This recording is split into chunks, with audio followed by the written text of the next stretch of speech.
नमस्कार दोस्तों, stock market की एक और लर्निंग वीडियो में यहाँ पर आपका स्वागत है। दोस्तों, ये हम एनालिसिस कर रहे हैं वीकली चार्ट पर कि आने वाले वीक में स्टॉक मार्केट किस तरीके से रिएक्ट कर सकती है, क्या मूवमेंट होंगे।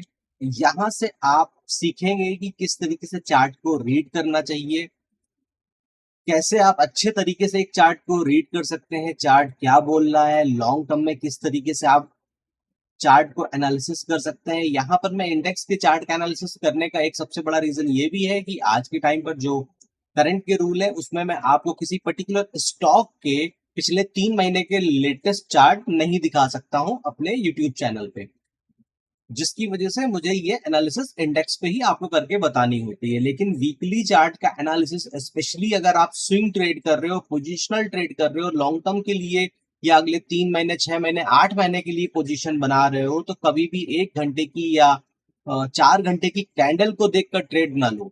उस टाइम पे आप सबसे पहले जो आपका एनालिसिस होना चाहिए, सबसे पहले वो होना चाहिए वीकली। पहले आप वीकली चार्ट पर जाओ, वीकली चार्ट पर आप एनालिसिस करो कि चार्ट पर किस तरीके के पैटर्न्स बन रहे हैं। जब वहां पर आपको श्योरिटी हो जाए कि हाँ, ये एक सपोर्ट है, ये एक रेजिस्टेंस है और इस टाइम पे मार्केट इस तरीके से इस डायरेक्शन में जा रही है, तो यहाँ से मुझे बुलिश होना है या बेरिश होना है। फिर उसके बाद आप डेली चार्ट के बिहाफ पर अपनी पोजीशन को डिसाइड करो कि मुझको किस जगह पे यहाँ पर इंटर होना है और किस जगह पर एग्जिट होना है। कभी भी अगर आप स्विंग ट्रेड कर रहे हो जिसमें कि आपको अपनी पोजीशन एटलीस्ट 3 महीने, 6 महीने, 1 साल के लिए कैरी करना है, तो कभी भी 1 घंटे, 2 घंटे या फिर 15 मिनट के चार्ट के बिहाफ पर आप इस तरीके के एनालिसिस ना करो। बहुत से लोग ट्रेडिंग करते हैं लेकिन उनको अभी भी इन सब चीजों की जानकारी नहीं है। तो मेरा पर्पस यहाँ पर यही है कि डेली कुछ ना कुछ लर्निंग वीडियोस बनाकर आपके साथ शेयर करना और ऐसे ही धीरे धीरे करके ग्रेजुअली आपको स्टॉक मार्केट की डीप इनसाइड नॉलेज धीरे धीरे आपके साथ शेयर करना। तो यहाँ पर ये वीकली चार्ट है और वीकली चार्ट जैसे आप यहाँ पर देख सकते हैं, सेम इसी तरीके से आप पर्टिकुलर किसी स्टॉक का भी वीकली चार्ट उठाकर देख सकते हैं। जब आप वीकली चार्ट लगाते हैं तो यहाँ पर एक आपको बड़े टाइम फ्रेम पे एक आप अपना डिसीजन मेंटेन कर सकते हो या एक परसेप्शन क्रिएट कर सकते हो कि हाँ भाई, अब यहाँ से मार्केट क्या करेगी। फॉर एग्जाम्पल, ये आप देख सकते हैं निफ्टी 50 का चार्ट है। जनरली आज की डेट में भी जो भी ऑप्शन में ट्रेडिंग करते हैं या फ्यूचर में ट्रेडिंग करते हैं, सबसे ज्यादा निफ्टी 50 में ही ट्रेड होता है। दूसरा सेंसेक्स में होता है, क्योंकि इन्हीं दोनों की वीकली एक्सपायरी बची है, बाकी सबकी मंथली एक्सपायरी हो गई है। तो मेरा भी पर्पज यहाँ पर मैक्सिमम यही होता है कि आपको निफ्टी 50 और सेंसेक्स की इंफॉर्मेशन मैं आपके साथ शेयर करूं। निफ्टी बैंक का एनालिसिस मोस्टली मैं थर्ड और फोर्थ वीक्स में ही शेयर करता हूँ, क्योंकि उस टाइम पे प्रीमियम डाउन होने लगते हैं उसके, और वहां पर थोड़ा सा वॉल्यूम बढ़ने लगता है। तो इनिशियली मैं फर्स्ट 2 वीक्स में निफ्टी बैंक को पूरी तरीके से इग्नोर करके सिर्फ निफ्टी 50 और सेंसेक्स के ही एनालिसिस यहाँ पर आपको शेयर करता हूँ। यहाँ पर खाली इस इंडेक्स का एनालिसिस शेयर करने का मतलब पर्टिकुलर इस इंडेक्स से नहीं है। मेरा मतलब हमेशा ये होता है कि आप इस तरीके से दूसरे स्टॉक्स के या दूसरे इंडेक्स के या किसी भी चार्ट को किस तरीके से रीड कर सकते हैं।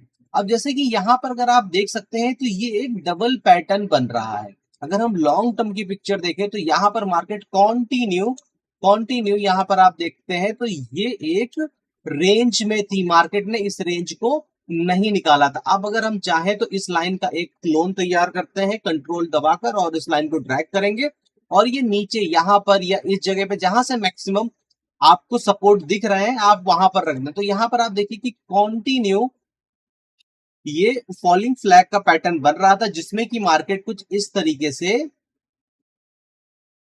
चल रही थी। ठीक है, अब इसके बाद मार्केट यहां पर ऊपर निकली थी, लेकिन फिर ट्रंप की कुछ ऐसी पॉलिसी आई थी जिसकी वजह से मार्केट इस चैनल के अंदर फिर से आ गई। लेकिन वन वे उसी दिन मार्केट बहुत गैप डाउन खुली थी, आई थिंक 5-7% गैप डाउन खुली थी और उसके बाद सीधे ये ऊपर भागते हुए प्रीमियम चले गए थे। तो जब भी जनरली इस तरीके के पैटर्न्स बनते हैं, इस तरीके की जब साइडवेज पैटर्न बनते हैं, तो मोस्टली, क्योंकि मैं हमेशा बोलता हूँ स्टॉक मार्केट में अगर आप कोई भी चीज 100% मानकर चलते हो तो आपको हमेशा लॉस होने वाला, क्योंकि कोई भी चीज यहाँ पर 100% नहीं है। यहाँ पर प्रोबेबिलिटी काम करती है कि मैक्सिमम क्या हो सकता है और हम फिर उसको ही फॉलो करते हैं। तो जब भी इस तरीके के फॉलिंग फ्लैग बनते हैं तब उस केस में मार्केट ऊपर की तरफ ही ब्रेकआउट करती है। और जब मार्केट में इस तरीके से राइजिंग फ्लैग बनते हैं और प्रीमियम हर बार जाता है कुछ इस तरीके से, तो यहां पर क्या हो रहा होता है कि फिर यहां पर अगर मार्केट इस किसी भी पिछले स्विंग को ब्रेक करती है, जो भी ये स्विंग है इसको ब्रेक करती है, तो फिर मार्केट मोस्टली नीचे की तरफ आपको देखने को मिलती है। तो ये राइजिंग फ्लैग है, ये आपका फॉलिंग फ्लैग है। इन दो कंडीशन में इस तरीके से मार्केट जनरली ऊपर की तरफ निकलती है। अदरवाइज तो ये कहा जाता है कि जब भी मार्केट में कोई भी पैटर्न बन रहा हो इस तरीके से, इस तरीके से या इस तरीके से, उसके ब्रेकआउट के बाद जब मार्केट निकलती है तो एक बड़ा मूव हमको देती है। लेकिन प्रोबेबिलिटी इस वाले केस में ऊपर जाने की और इस वाले केस में नीचे जाने की बहुत ज्यादा होती है। लेकिन अगर अभी मैं आपको बिल्कुल रिसेंट का एग्जांपल दूं तो फ्राइडे को निफ्टी में आपको इस वाले पैटर्न में ही मार्केट ऊपर की तरफ निकलते हुए दिखेगी। इसका एनालिसिस मैंने ऑलरेडी कल फ्राइडे का शेयर किया था, आप वहां पर जाकर देख सकते हैं कि मार्केट कंटिन्यू ग्रेजुअली एक बॉटम बनाने के बाद ग्रेजुअली ऊपर ऊपर ऊपर ऊपर ऊपर ऊपर और यहाँ पर ब्रेकआउट करने के बाद एक 5 मिनट की कैंडल के बाद और एक बड़ा सा मूव उसने ऊपर की साइड हमको दिया था। लेकिन मैं क्या बोल रहा हूँ कि यहाँ पर हमको देखना होता है कि प्रोबेबिलिटी किसकी ज्यादा हाई रहती है, कौन से पैटर्न ज्यादा किस फेवर में ब्रेकआउट या ब्रेकडाउन देते हैं, तो हम मोस्टली उस पे ही ज्यादा ट्रेड करना प्रिफर करते हैं। अगर आपको इस तरीके के पैटर्न्स आपको नहीं पता है, आपको सीखना है, आपको जानना है, तो उसके लिए आप कमेंट बॉक्स में कमेंट करिए, तो आने वाले टाइम में मैं ये सारे पैटर्न्स भी आपको धीरे धीरे सिखाऊंगा। अब यहाँ पर आप देख सकते हैं कि कंटिन्यू मार्केट इसी रेंज में वीकली चार्ट पर नीचे जा रही है। तो ये आपको क्या कहेगा, ये आपको ये कहेगा कि ट्रेड में आपको बुलिश ट्रेड से ज्यादा बियरिश ट्रेड अगर आप पकड़ते हो, क्योंकि यहाँ पर आपने एक लॉन्ग टर्म में भी इसका ट्रेंड देख लिया, ठीक है, उसके बाद आपको एक रेंज मिल गई कि यहां से मार्केट गिर सकती है, यहां से मार्केट सपोर्ट ले सकती है, या फिर इस ड्यूरेशन में मार्केट साइडवेज ज्यादा हो सकती है। तो अब मैं यहाँ पर बाइंग कम करूंगा और सेलिंग ज्यादा करूंगा। क्यों? क्योंकि साइडवेज मार्केट, जब मार्केट इस तरीके से रेंज में फंसी होती है तो आप ये देख सकते हैं पूरे पूरे वीक में कितनी छोटी छोटी डोजी कैंडल बनी हुई है। तो इन कैंडल्स में क्या होता है कि केवल और केवल एक ही बंदा प्रॉफिट कमाता है और वो होता है सेलर। तो यहां से आप ये डिसाइड कर सकते हो कि नहीं भाई, अभी ये मार्केट एक रेंज में पड़ी है, तो जब तक अभी से रेंज से बाहर नहीं निकलेगी तो मैं मोस्टली सेलिंग को प्रीफर करूंगा, या मैं हेजिंग के साथ हेज बनाकर ट्रेड करना यहाँ पर ज्यादा प्रेफर करूंगा, ताकि मुझको दोनों साइड की डीके का बेनिफिट मिले। तो अलग अलग तरीके हैं मार्केट के साथ मार्केट को डील करने का, उसके लिए डिपेंड करता है कि आपके पास कितना एक्सपीरियंस है, प्लस डिपेंड करता है कि आपके पास कितनी कैपिटल है, कितना टाइम आपने यहाँ पर मार्केट पे दिया है। तो अब आप यहाँ पर अगर आप देखेंगे तो ये चार्ट बिल्कुल क्लियर क्या बोल रहा है, ये पूरा जो जोन यहाँ पर आप देख सकते हैं, ये जो पूरा जोन था, ये जो पूरा जोन था, ये पूरा बायर का जोन था। मींस कि यहां पर अगर मार्केट आएगी तो कहीं ना कहीं यहां से अब बायर एक्टिवेट होना स्टार्ट करेंगे, और मार्केट यहां से गिरते गिरते ऑलमोस्ट 6 मंथ उसने ले लिए थे। अगर मैं भूल नहीं रहा हूं तो सितंबर से मार्केट 20-21 सितंबर से यहाँ पे मार्केट गिरना स्टार्ट हुई थी, और सितंबर का ये महीना है, और ये इसने 23 सितंबर को हाई बनाया था, मैंने वही बोला। और उसके बाद ये कितने दिन हो गए, 28 बार 196 डेज, मीन्स अगर 180 days, 6 month plus market continue नीचे गई, और उसके बाद अभी इसने ऊपर की तरफ निकाला है। तो अब आप यहाँ पर ये चीज देख सकते हैं कि मार्केट का यहाँ पर कंटिन्यू बायर है। अब जब मार्केट यहाँ से गिर रही थी, जब यहाँ से मार्केट गिर रही थी, तो लोगों को क्या लगा, लोगों को ये लगा कि चलो भाई अगर नॉर्मल छोटी मोटी गिरावट होगी तो मार्केट इस लेवल तक, क्योंकि मार्केट का हमेशा चलने का जो पैटर्न होता है वो ऐसे ही होता है, या फिर ऐसे होता है, या फिर ये अप ट्रेंड की मार्केट है, ये डाउन ट्रेंड की मार्केट है, और ये साइडवेज मार्केट। तो ये तीन तरीके से ही हमारी मार्केट चलती है। तो यहाँ पर ये एक डाउन ट्रेंड जब स्टार्ट हुआ तो लोगों को लगा कि नहीं भाई, मार्केट यहाँ पर भी आकर एक सपोर्ट बना सकती है। क्यों? क्योंकि अगर आप बीते टाइम में देखोगे तो 1 2 3 4 5, 5 बार लमसम इस जो जोन में आकर मार्केट ने फिर ऊपर की तरफ टर्न किया। ठीक है, तो अब आप यहाँ पर क्या होगे, आप यहाँ पर अलर्ट होगे, आप या तो यहाँ पे बेयरिश ट्रेड नहीं लोगे या फिर आप बुलिश ट्रेड लोगे, जो भी है। ठीक है, या फिर आप इसको देखकर अगर आप किसी स्टॉक में इन्वेस्ट करना चाह रहे हो, क्योंकि हमेशा याद रखिए कि जब भी आप किसी स्टॉक में भी इन्वेस्ट करते हैं तो उससे पहले आपको इंडेक्स को देख लेना होता है। अगर आप स्टॉक में इन्वेस्टमेंट करने जा रहे हैं तो उससे पहले आपको इंडेक्स को एक बार एनालिसिस कर लेना चाहिए। अगर इंडेक्स अपने पीक पर बैठे हुए हैं और आप स्विंग ट्रेड की सोच रहे हो तो आपको कुछ टाइम के लिए होल्ड कर लेना चाहिए अपनी कैपिटल को। क्यों? क्योंकि अगर एक बार 5%, 7%, 10% का भी फॉल आपको मार्केट में देखने को मिल जाता है, उस टाइम पे अगर आप स्विंग ट्रेड में सही टाइम पे अपनी कैपिटल लगाते हो तो आपको जितना आप रिटर्न एक्सपेक्ट कर रहे हैं शायद उससे आपको दुगुना या 3 गुना रिटर्न भी आपको देखने को मिलेगा। या पर्टिकुलर आप जिस स्टॉक में बाय करने की सोच रहे होंगे वो या तो ये होगा कि वो अपने सपोर्ट पर पहुंच चुका होगा, सपोज करिए ये सपोर्ट है, अब क्योंकि मार्केट ही गिर रही है तो वो अपना सपोर्ट तोड़कर नीचे के कोई बड़े सपोर्ट पर आ जाएगा। तो अगर अब आप यहां से बाय करेंगे स्टॉक तो आपको आने वाले टाइम में फिर एक बड़ा रिटर्न यहां तक देखने को मिल सकता है। या फिर अगर आपने किसी स्टॉक को उसके पीक पर, मतलब वो एक्सट्रीम बुलिश था और आपने उसको उसके पीक पर गिरा बाय कर लिया है, अब यहाँ पर तो आप एक बार बैठ लोगे, अपनी पोजीशन को होल्ड कर लोगे। लेकिन अगर आपने किसी स्टॉक को टॉप पर बाय किया और आपको अगर थोड़ी बहुत सी लर्निंग है, थोड़ी बहुत, बहुत ज्यादा डीप नॉलेज नहीं है, थोड़ी बहुत लर्निंग है, तो आप उस केस में क्या करोगे कि जब आप ये पीक पर बाय करोगे और मार्केट इंडेक्स जब टॉप से गिरना स्टार्ट करेगा, सेंसेक्स और निफ्टी, तो आपके वो स्टॉक भी गिरेंगे। और क्योंकि आपने उसको पीक पे पकड़ा तो आप उसमें इस वाली सिचुएशन के कंपैरिजन में जो आप टॉप पे पकड़ते हो इसमें ज्यादा तेजी से आप पैनिक होने लगोगे और उसकी वजह से क्या करोगे कि कुछ टाइम में आप अपनी पोजीशन को लॉस पे बुक करके निकल जाओगे। तो ये सब अलग अलग सिनेरियो है, अलग अलग कंडीशन है जो मैं यहाँ पर आपके साथ शेयर करता हूँ। तो अब सपोज करिए कि यहाँ पर मार्केट अपने पीक पर थी और अब आप यहाँ पर सोच रहे हो भाई देखो मार्केट यहाँ से कंटिन्यू बुल रन में चलती चली आ रही, कंसोलिडेशन किया, फिर ये आई, फिर ये आई।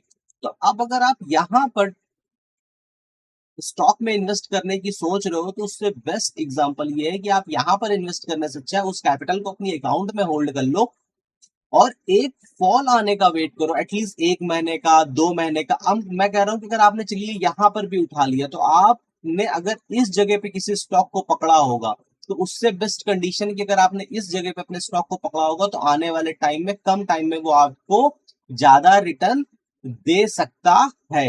तो अब ये क्या था, ये एक सपोर्ट था। क्यों सपोर्ट था? क्योंकि यहां पर आप देखिए कॉन्टिन्यू इस जगह पे वायर एक्टिवेट थे जो बार बार मार्केट को ऊपर की तरफ पुश कर रहे थे।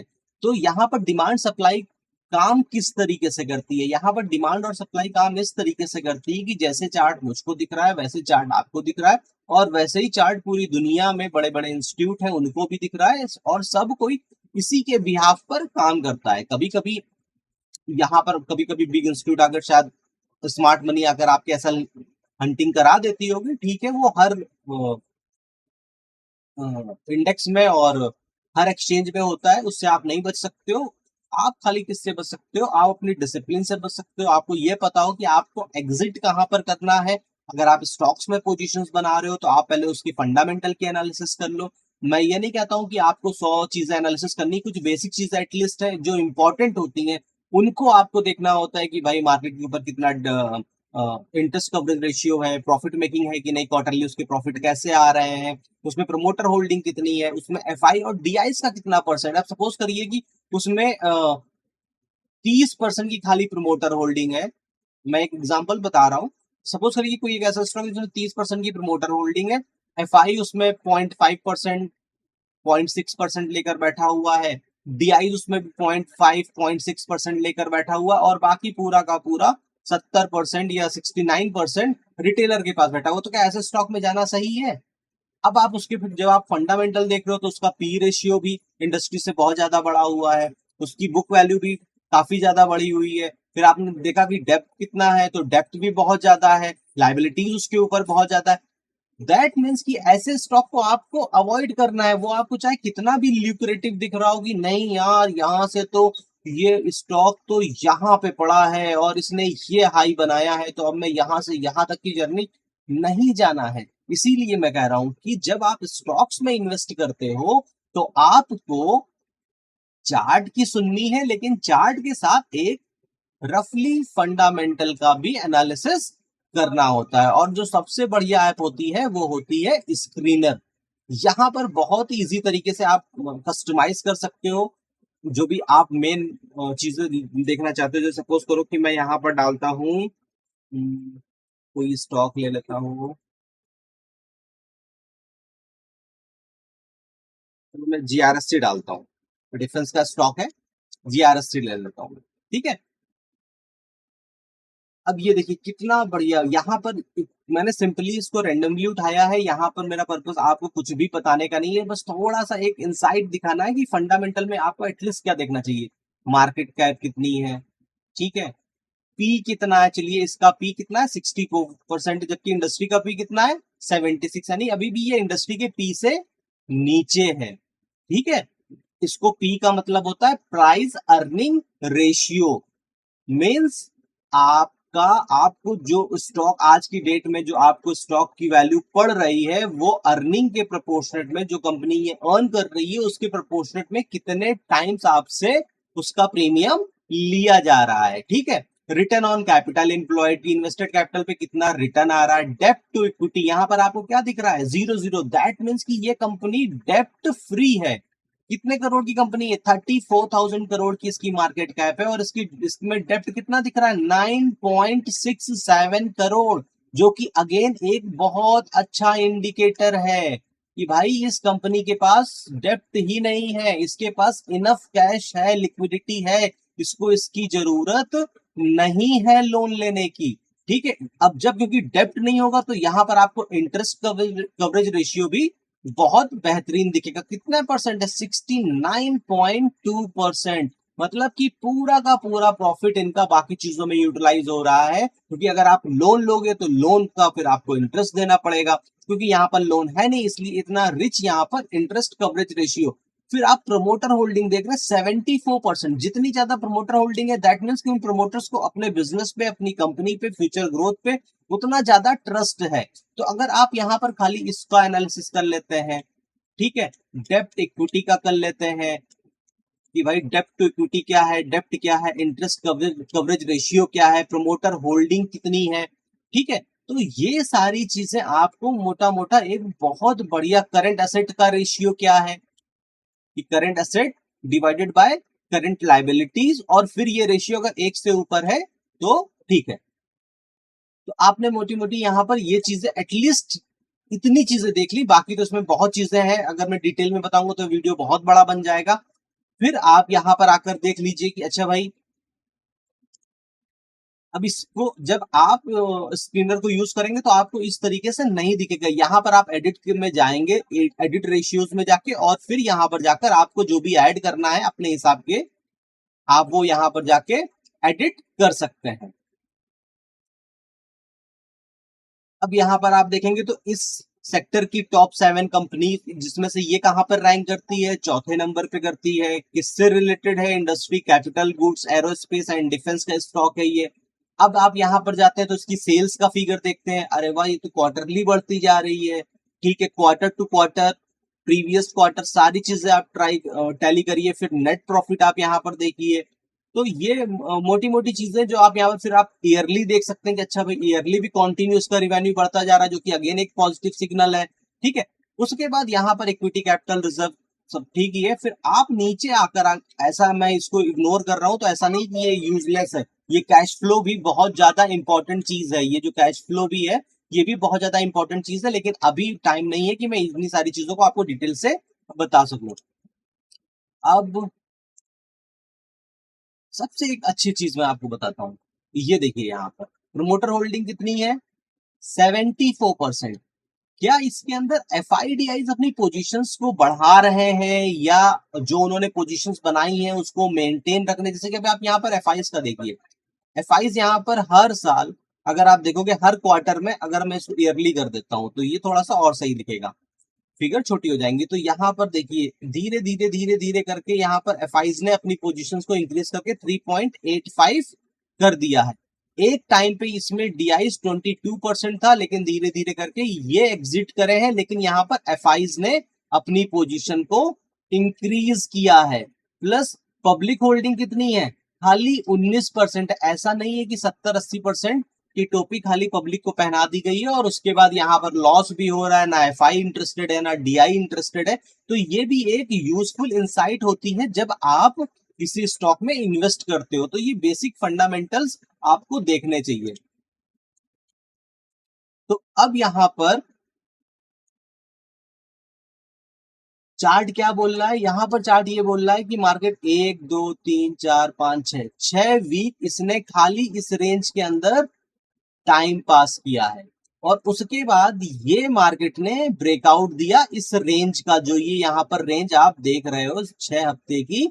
6 हफ्ते के बाद मार्केट ने ये ब्रेकआउट दिया और ब्रेकआउट के बाद अब यहां पर से निफ्टी कब बुलिश होगा, निफ्टी बुलिश होगा जब इस लेवल के ऊपर, यानी कि डेली कैंडल इसकी 680 90 या 700 के ऊपर जब क्लोज होगी तो ये अपने हाई के लिए यहां पर पूरी तरीके से जोर लगाएगा और बुल इसको लेकर जाएंगे। यहां पर ये चार्ट पर वीक इसलिए नहीं है क्योंकि मैंने एक आपको लेवल दिया था कि अगर मार्केट 400 के नीचे डेली कैंडल पे क्लोज करने लगेगी, पिछले वीक के जो मेरे डेली एनालिसिस के वीडियो में उसमें मैंने निफ्टी को बोला था कि अगर मार्केट 400 के नीचे, मैंने 2-3 वीडियोस में बार बार बोला था, जो एक बड़ी सी रैली आई थी उसके बाद उसका 50% लेवल था 25,414-15 का, और मैंने ये बोला था कि अगर मार्केट 400 के नीचे डेली कैंडल पे क्लोजिंग करने लगेगी तब ये चार्ट वीक हो जाएगा। और अब आप यहां पर वीकली चार्ट पर भी देखेंगे तो इसका जो मिड की वैल्यू आ रही है वो आ रही है 25,461,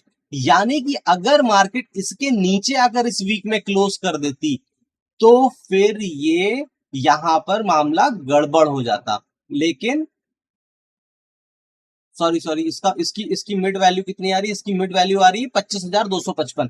तो अगर मार्केट इसके नीचे आकर 25,255 के नीचे आकर क्लोज करती, यहां तक अगर सपोर्ट लेके इंट्राडे में डेली में सपोर्ट लेके ऊपर जाती तो कोई दिक्कत नहीं थी, लेकिन अगर मार्केट इसके नीचे क्लोज करने लगती तो फिर मार्केट के लिए ये फिर चार्ट खराब हो जाता अपसाइड के पॉइंट ऑफ व्यू से। तो अब यहां पर आप देखेंगे तो इस वीक में मार्केट ने कितनी रेंज बनाई है, एक बहुत छोटी सी रेंज बनाई है जो कि है मात्र 354 पॉइंट की, 350 पॉइंट की। तो अब मार्केट यहां पर क्या करेगी, अगले हफ्ते में यानी कि मंडे को मार्केट यहां पर खुलती है तो इस लो तक हो सकता है कि एक बार आए, या फिर यहीं से मार्केट, क्योंकि जिस तरीके से फ्राइडे को लास्ट में मार्केट ने रिकवरी दिखाकर डेली चार्ट पर ग्रीन कैंडल बनाई है उसका मैंने वीडियो आपको बताया है। हो सकता है मोस्ट प्रोबेबली अगर कोई गलत न्यूज नहीं आती है तो मंडे को मार्केट गैप अप भी अच्छी खासी खुल सकती है।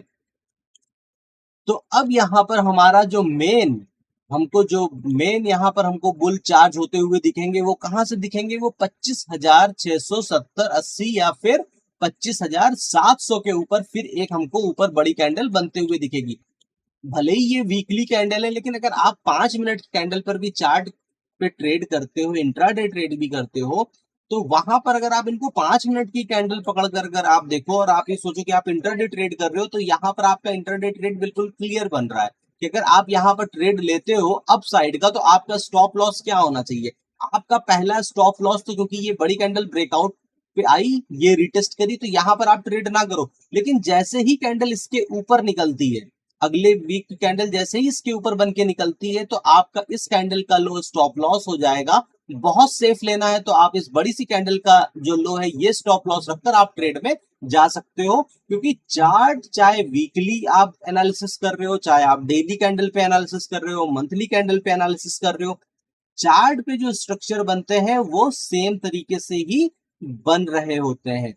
सेम तरीके से ही उसमें स्टॉप लॉस दिखता है, सेम तरीके से ही उसमें एंट्री के पॉइंट दिखते हैं, सेम तरीके से वहां पर एग्जिट के पॉइंट दिखते हैं। तो अब जब मार्केट यहां से निकालती है तो यहां पर जो हमको मूवमेंट देखने को मिलेगा वो मोर और लेस एटलीस्ट मार्केट अपने इस हाई के लिए जाएगी। इसको जो पहला रेजिस्टेंस मिलेगा ये मिलेगा जाके यही 26,100 के आसपास, वैसे ही कुछ बहुत ज्यादा नहीं है।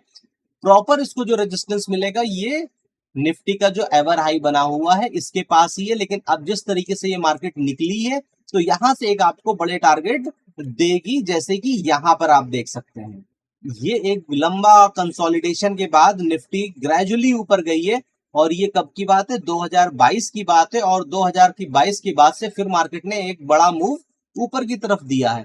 तो उसी तरीके से यहाँ पर भी ये 6 महीने के कंसोलिडेशन के बाद एक डाउन ट्रेंड के बाद मार्केट ने ऊपर की तरफ निकाला है, तो अब ऊपर एक बड़ी रेंज आपको मिलेगी, लेकिन इसका मतलब ये नहीं कि ये यहाँ से ही सीधे ऐसे भागते हुए 33, 34, 35 हजार जाएगी। नहीं, ये इस लेवल पर पहुंचेगी या 27, 28 हजार पे पहुंचेगी, फिर वो वहां से 27 हजार, 26,500 इस लेवल तक आएगी और फिर उसके बाद उस हाई को ब्रेक करेगी, क्योंकि मार्केट कभी भी बिल्कुल स्ट्रेट ऊपर की तरफ, बिल्कुल इस तरीके से ऊपर की तरफ नहीं जाती है।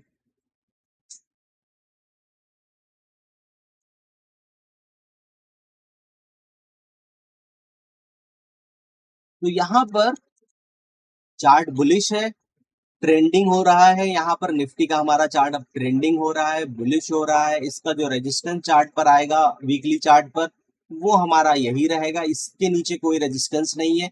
और लॉन्ग टर्म में अगर हम देखते हैं तो बहुत क्लियर सा मेथड है। अगर मैं इसको ही स्विंग का लो पकड़ूं, इस वाली कैंडल को ना पकड़ूं 7 अप्रैल वाली को, क्योंकि वो एक न्यूज बेस्ड थी, तो एटलीस्ट ये इस लेवल से भी अगर देखूं तो इसकी जो आगे के टारगेट आने वाले टाइम में हमको देखने को मिलेंगे, वो मिलेंगे 28,345 तक।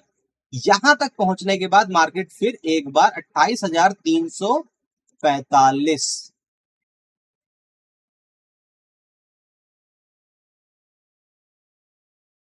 यहां पर पहुंचने के बाद मार्केट फिर एक बार रिट्रेसमेंट हमको लेते हुए दिख सकती है। तो आने वाले वीक में मार्केट हमको इस लेवल तक दिखेगी। सेम अगर हम इसी तरीके से बात करते हैं, तो ऐसे ही सेम पैटर्न आपको सेंसेक्स में भी बनता हुआ दिखेगा। सॉरी, सेम बिल्कुल निफ्टी 50 और सेंसेक्स का चार्ट ऑलमोस्ट एग्जैक्टली सेम बनता है। मैं अपने हर वीडियो में बार बार बोलता हूं, अगर आप ऑप्शन में ट्रेड करते हो, इंट्राडे ट्रेड करते हो, तो सेंसेक्स की एक्सपायरी ट्यूसडे को होती है, तो उस दिन सेंसेक्स के चार्ट के अगेंस्ट में जाके निफ्टी पे ट्रेड ना करें। सेंसेक्स के सपोर्ट लेवल कहां पर कॉल राइटर्स बैठे हैं, कहां पे पुट राइटर्स बैठे हैं, उसको दिमाग में लेके उसी डायरेक्शन के ट्रेड अगर आप निफ्टी में ट्रेड करते हो तो करें, तो आपको ज्यादा अच्छे प्रॉफिट मिलेंगे और ट्रेंडी मतलब क्विक।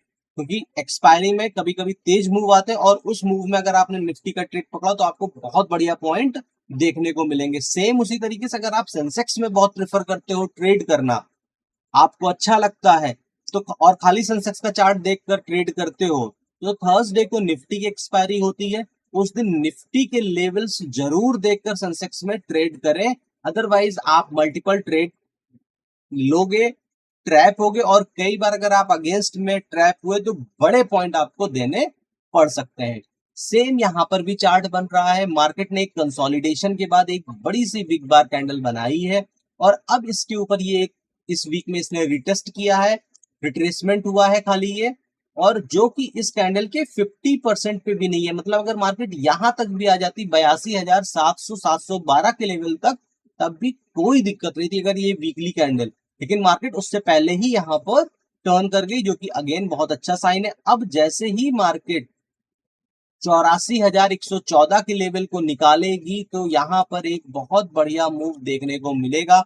पॉसिबिलिटी यहां पर जो मुझको पर्सनली लग रही है वो ये लग रही है कि या तो मार्केट क्लोज हुई है फ्राइडे को अच्छी रिकवरी के साथ, ये 680 पॉइंट है, आई थिंक 680 पॉइंट तो नहीं, अगर मंडे को मार्केट इसी रेंज के नीचे, मंडे को मार्केट इसी रेंज के अंदर अपना टाइम बिता दे, और उसके बाद ट्यूसडे को अगर ये इस लेवल के ऊपर निकलती है 84,087 84,087 राउंड फिगर हम करते हैं, तो 84,100 के ऊपर ये जैसे ही निकल कर सस्टेन करेगी ट्यूसडे को, अगर मैं तब बोल रहा हूं कि मंडे को मार्केट साइडवेज हो जाती है और ट्यूसडे को जैसे ही मार्केट 84,100 के लेवल को ब्रेक करती है, तो आपको एक बहुत ज्यादा एक रॉकेट मूव अप साइड का मिलेगा सेंसेक्स में। और क्योंकि सेंसेक्स ब्रेक करके निकल रहा है, तो सेम टाइम पे निफ्टी ने भी अपना चार्ट पे रेजिस्टेंस ये ऊपर का ब्रेक किया होगा, और दोनों में आपको डायरेक्शनल ट्रेड बहुत बढ़िया कैप्चर करने का मिलेगा। ये सब चीजें एक अपॉर्चुनिटी होती है। नॉर्मल डेज में आप ऐसे ट्रेड करते हो क्योंकि ये साइडवेज ही है, ठीक है, ये सब यहां से मार्केट ऊपर गई, यहां से मार्केट नीचे गई, लेकिन जब ऐसे मूव आते हैं तो ये एक दिन का मूव होता है और ये क्लियर कट अपॉर्चुनिटी होती है, जो शायद आपको हफ्ते भर के पॉइंट भी देकर चली जाएगी। अगर आपने सही जगह पे एंट्री पकड़कर और सही स्टॉप लॉस लगाकर बैठे हो तो आप यकीन मानो कि आपको पूरे हफ्ते के पॉइंट एक दिन में मार्केट देकर जाएगी। तो ये दोस्तों मेरा कुछ एनालिसिस है सेंसेक्स पर और निफ्टी 50 पर कि आने वाले टाइम में, आने वाले वीक में ये कैंडल इसके ऊपर वीकली निकलती है तो मार्केट अपने हाई तक पहुंचेगी सेंसेक्स में और निफ्टी पे। तो उम्मीद करता हूं दोस्तों कि आपको मेरा वीडियो अच्छा लगा होगा। तो ऐसे ही लर्निंग वीडियोस देखने के लिए सब्सक्राइब कर ले मेरे चैनल को। कल फिर मिलूंगा आपको अगले नए वीडियो में नई जानकारी के साथ। तब तक के लिए नमस्कार।